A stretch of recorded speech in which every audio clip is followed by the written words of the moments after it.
खानापूर तालुक्यातील पहिले advanced route canal treatment व कृत्रिम दंतरोपण म्हणजेच डेंटल इम्प्लांट सेंटर आता विट्यात सुरू झाले। येथे ॲडव्हान्स्ड रूट कॅनॉल म्हणजेच रूट कॅनॉल ट्रीटमेंट ही पूर्वीच्या पद्धतीने 3, 4 किंवा 5 सेटिंगमध्ये केली जात होती।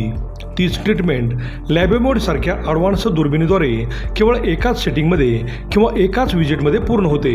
त्यामुळे कमी कालावधीत जर जास्त दातांची ट्रीटमेंट असेल तर 2 ते 3 सेटिंगमध्ये ब्रिज बसवण्यासारख्या ट्रीटमेंट देखील पूर्ण होतात। तसेच या हॉस्पिटलमध्ये स्वतंत्र कृत्रिम दंतरोपण म्हणजेच डेंटल इम्प्लांटसाठी ऑपरेशन थिएटर असणारे हे तालुक्यातील पहिलेच डेंटल हॉस्पिटल आहे।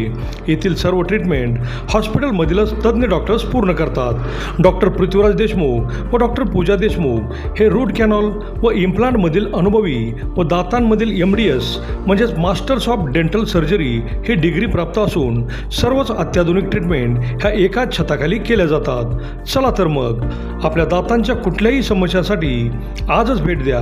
आमचा पत्ता डॉक्टर देशमुख सुपर स्पेशालिटी दातांचा दवाखाना व रूट कॅनॉल स्पेशालिटी सेंटर, दृष्टी हॉस्पिटल शेजारी, यशवंत नगर, विटा।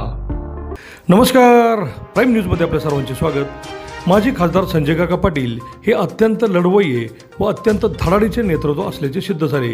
लोकसभा आणि विधानसभा पराभवानंतर संजय काका पाटील संपले म्हणणाऱ्यांना त्यांनी तासगाव नगरपालिका निवडणुकीत आमदार रोहित पाटील गटाला धोबी पछाड देत काका द बॉस का म्हणतात ते दाखवून दिले।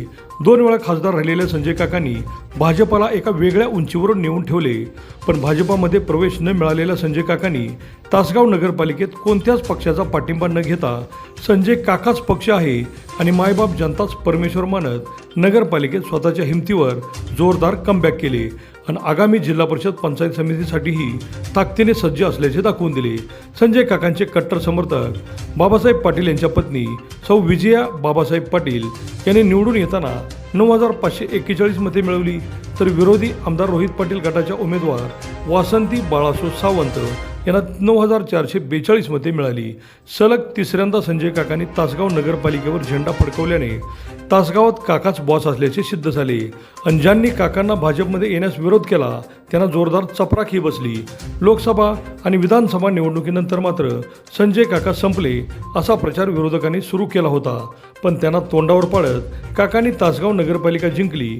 तासगाव कवटेमंकाळमध्ये संजय काकांची मोठी ताकद आहे, त्यामुळे आगामी जिल्हा परिषद पंचायत समिती निवडणुकी ते ताकदीने लढवणार असून कोणताही पक्षाचा पाठिंबा व त्यांचे चिन्ह नसताना आमदार रोहित पाटील गटाला हरवल्याने ते प्रचंड चर्चेत आले आहेत। स्वाभिमानी विकास आघाडीकडून त्यांनी 24 पैकी 13 जागा व नगराध्यक्षपद जिंकून त्यांनी जोरदार कमबॅक केले आहे। आता काका थांबत नसतात असे त्यांचे कार्यकर्ते बोलून दाखवत आहेत।